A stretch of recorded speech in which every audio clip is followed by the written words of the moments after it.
Buenos días, hermanos. Estamos aquí en el desierto para tener nuestra predicación del texto de hoy, que se encuentra en Números, capítulo 6, de los versículos 22 al 27.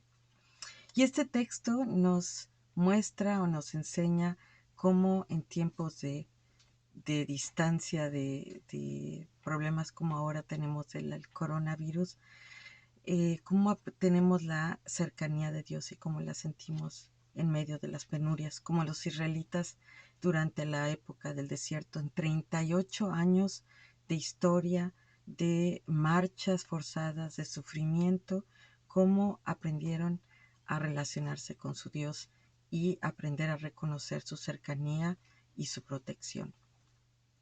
Hermanos, nos estamos dando cuenta a través de estas experiencias, hace casi ya 3 meses que estamos sin poder congregarnos físicamente, estamos descubriendo qué difícil es lograr y seguir viviendo la vida con distancia, con máscaras, con los sin vernos al rostro, sin acercarnos tanto, con miedo de que haya un contagio.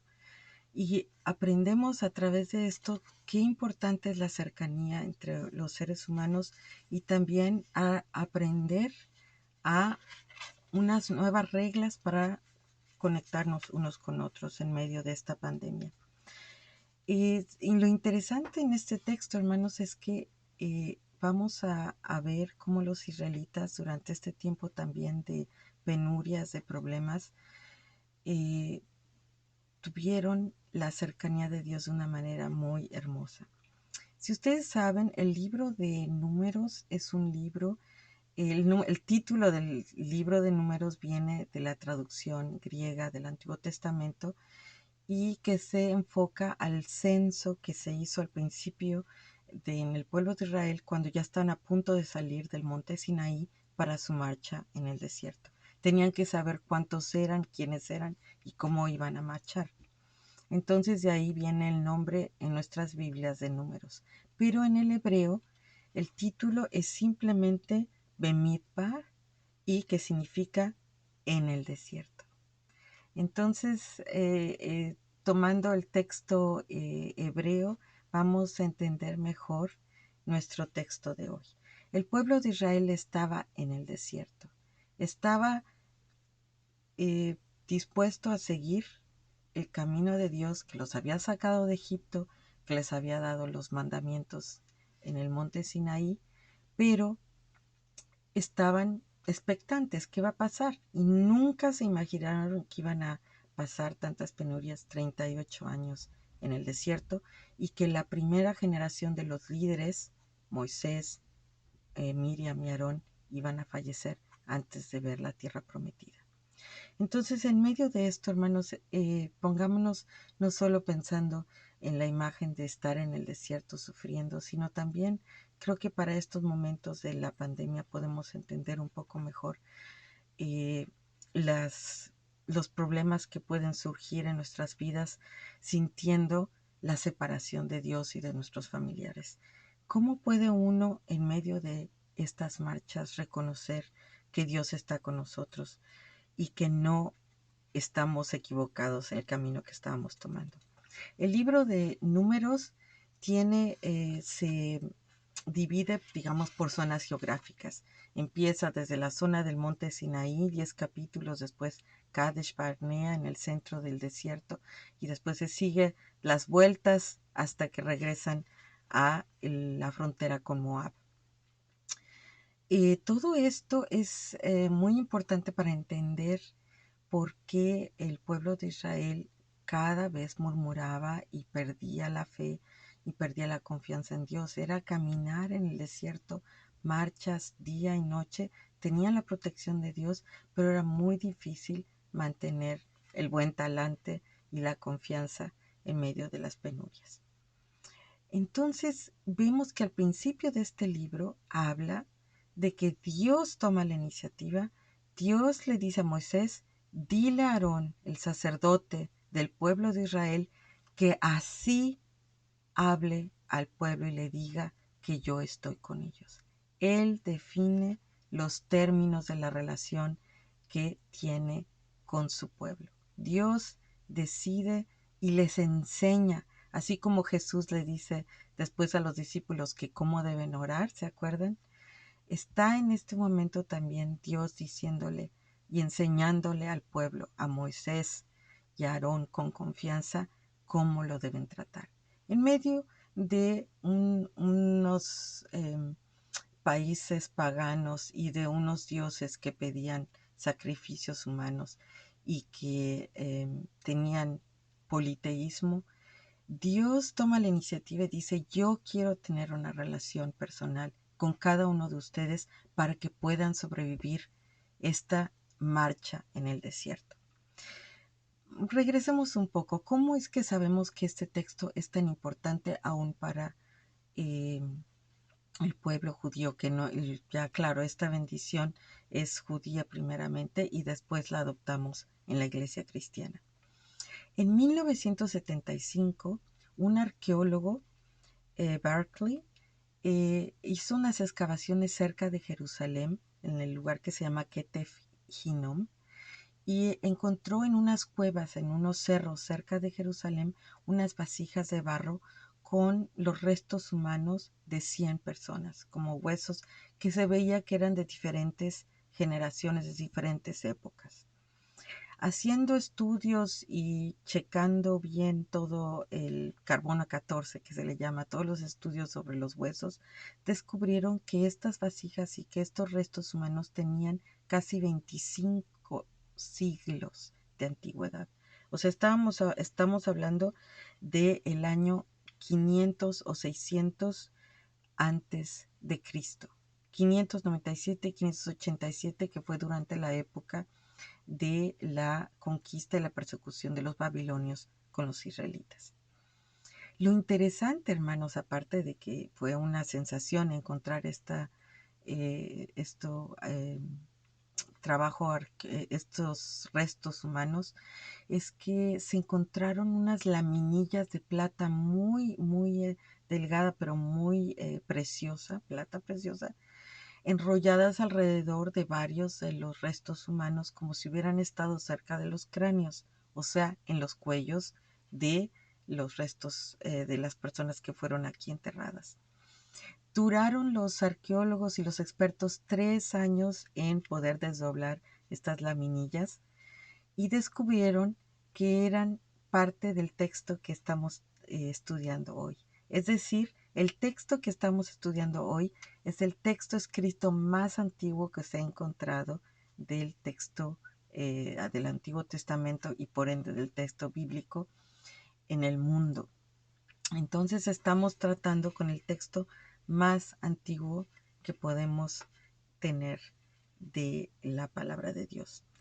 Y es muy interesante porque uno diría, bueno, después de tantos años y momentos en que los familiares volvieron a usar esas vasijas para poner más restos de sus familiares, nunca destruyeron, nunca quitaron, nunca se robaron esas laminillas de oro, de plata, que a través de diferentes épocas estaban ahí. Quiere decir que están en una forma de amuletos de protección, pero también muy importantes para la vida y la creencia judía después de la muerte. Decían, en el camino al Seol vas a tener la protección también de Dios. O sea que al principio y al final de la vida de las personas era una bendición muy especial. También esta bendición durante la época de la Pascua se ha vuelto y ha sido desde entonces la oración que el padre de familia da a cada uno de los miembros de los familiares de la familia y ora personalmente poniendo la mano sobre cada uno de ellos y diciéndoles estas palabras. Vamos a regresar a oír estas palabras. Tenemos la confianza de que Dios está con ustedes. Y dice, el Señor te bendiga y te guarde. Jehová haga resplandecer su rostro sobre ti y tenga de ti misericordia. Jehová alce sobre ti su rostro y ponga en ti paz. Y termina el texto diciendo, y pondrán mi nombre sobre los hijos de Israel y yo los bendeciré. Este texto es la forma que Dios está enseñándole a Moisés, a Aarón, a decirles, así van a tratar conmigo. Confíen en mí, yo voy a estar con ustedes para que puedan sobrevivir la marcha en el desierto. Entonces, esto es un privilegio que tenemos hoy, que podamos estudiar este texto teniendo, sabiendo que fue descubierto y que fue un texto, es el texto más antiguo de la Biblia. Hay varias características que llaman la atención de este texto. Primero, Dios no solo salva a los israelitas del yugo de Egipto como pueblo, sino que define a través de este texto los términos de su relación con su pueblo para empezar las marchas en el desierto. Entonces el libro de Números empieza en el capítulo 6, después de que se hace el censo, después de que se sabe quiénes son los que van a caminar y van a estar en grupos organizados. Les dice, momento, qué les falta en su equipaje, lo más importante, el pasaporte que define quiénes son ustedes y quién los protege, quién los llama, quién los lleva. En el desierto se tenía que definir desde el principio esto para poder sobrevivir. ¿En quién van a confiar ustedes?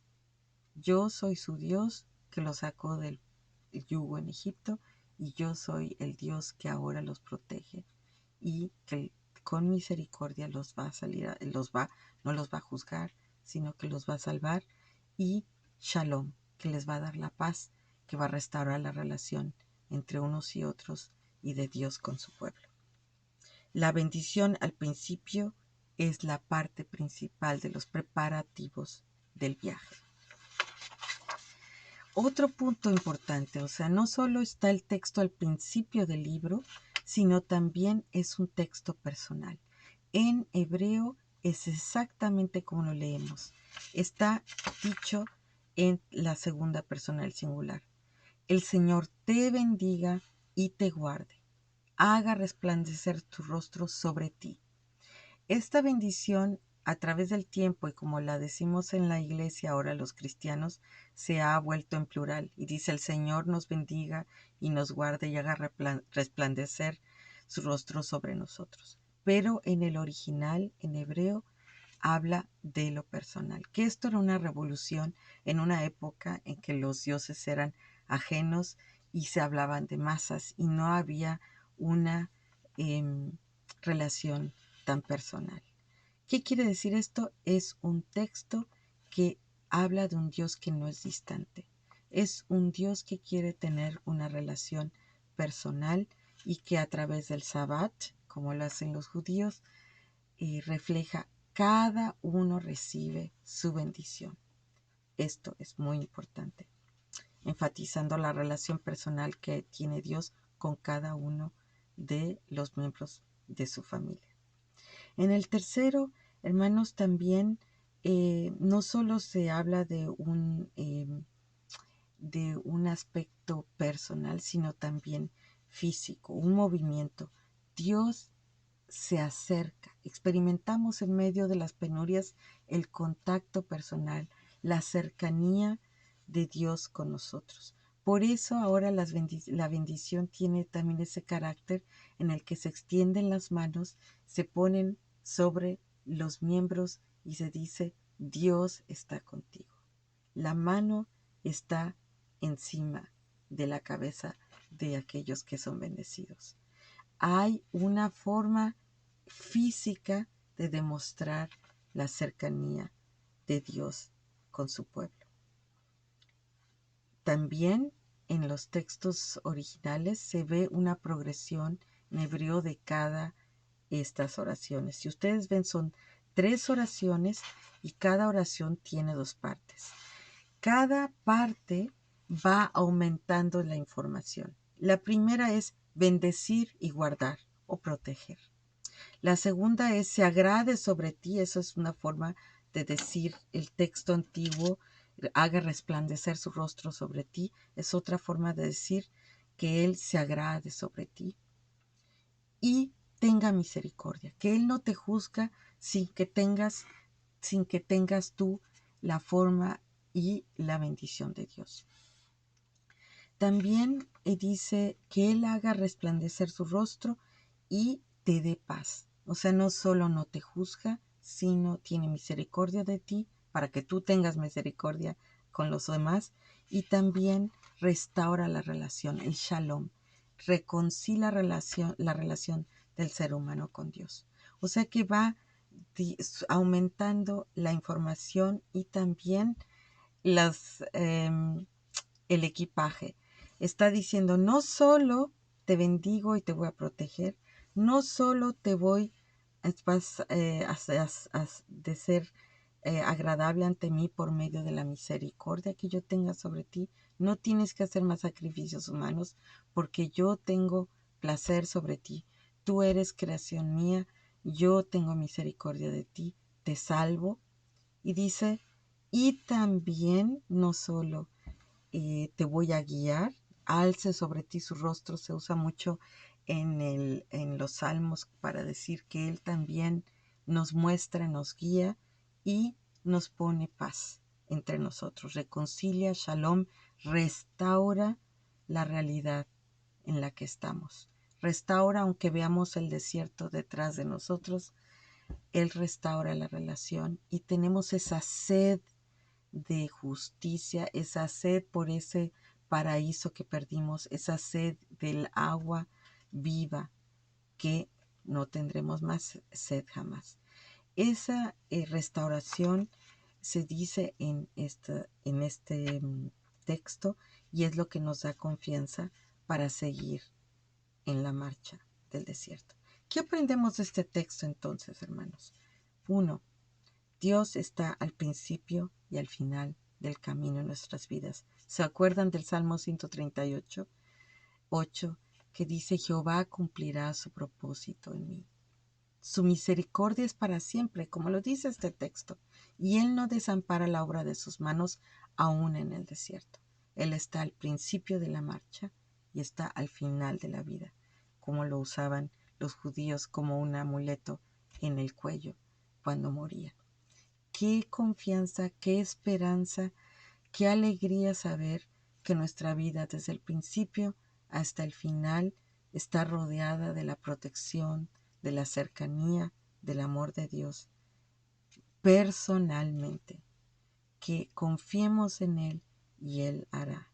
Desde el principio de tu vida hasta el final de tu vida, en medio del desierto en el que estés, en medio de la pandemia en la que estamos, sabemos que el Señor nos bendice y nos guarda, que Él hace resplandecer su rostro, se agrada de nosotros por medio de la misericordia que Él tiene con nosotros. Ya no nos juzga, sino que nos salva si confiamos en Él. Y Jehová alza sobre nosotros su rostro, nos guía, nos da la luz y pone paz entre Él y nosotros para que podamos salir adelante. Dios está al principio y al final de nuestro camino. Segundo, hermanos, Dios toma la iniciativa, nos enseña que con gratitud tenemos que tomar esta bendición. Él tomó la iniciativa de acercarse a nosotros. Él nos habla personalmente, y a ti y a mí en medio de tu desierto personal o de tu desierto colectivo como estamos teniendo ahorita la pandemia. El Señor toma la iniciativa, el Señor no nos deja. Aunque nosotros fallemos, aunque estemos sedientos de agua y digamos ya no puedo seguir, Él toma la iniciativa, Él no nos deja y nos da esta protección en cada momento. Y hermanos, tercero, Él provee todo. Él sabe exactamente en qué situación estamos. Dios sabía en qué situación iban a estar los israelitas en medio del desierto. Sabían que iban a pasar penurias, 38 años, que iban a sufrir, que iban a perder la confianza, que iban a murmurar en contra de Él, que iban a decir, ¿por qué salimos del desierto? Ahora tenemos hambre, allá en Egipto teníamos todo, ¿qué estamos haciendo aquí? Vamos a dudar muchas veces del camino de Dios en nuestras vidas. Pero Dios es fiel y no nos abandona y nos da todas las herramientas que necesitamos para sobrevivir. ¿Cuáles son, hermanos? Protección. El Señor te bendiga y te guarde. Él está contigo.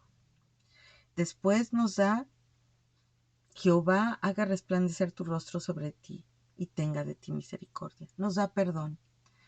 Nos hace ver que Él tiene misericordia, aun aunque nosotros a veces fallamos y nosotros mismos decimos: no, yo no puedo conmigo misma.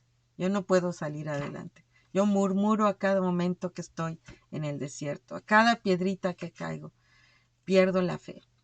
Pero Dios dice: no, yo te perdono y mi misericordia es más grande que tus fallas. Mi misericordia es más grande que tus dudas. Mi misericordia es más grande que tus debilidades. Por eso estoy yo contigo. Y dice: dice Jehová, alce sobre ti su rostro y ponga en ti paz. Dice, te da no solo la protección, no solo te da el perdón y la reconciliación, sino que también te restaura el shalom.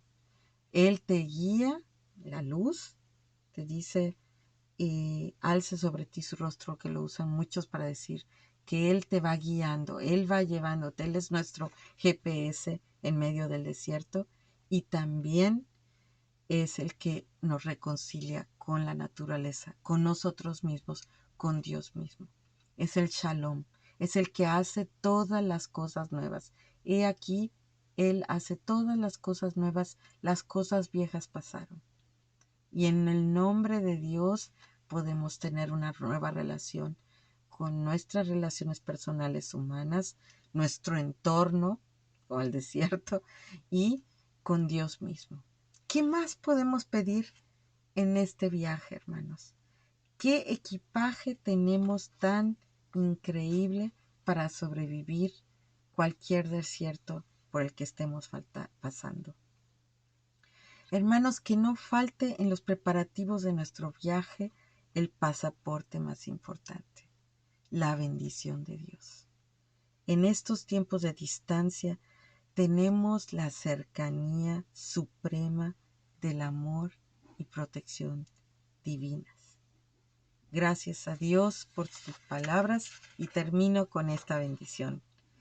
El Señor te bendiga y te guarde. Jehová haga resplandecer su rostro sobre ti y tenga de ti misericordia. Jehová alce sobre ti su rostro y ponga en ti paz. Amén.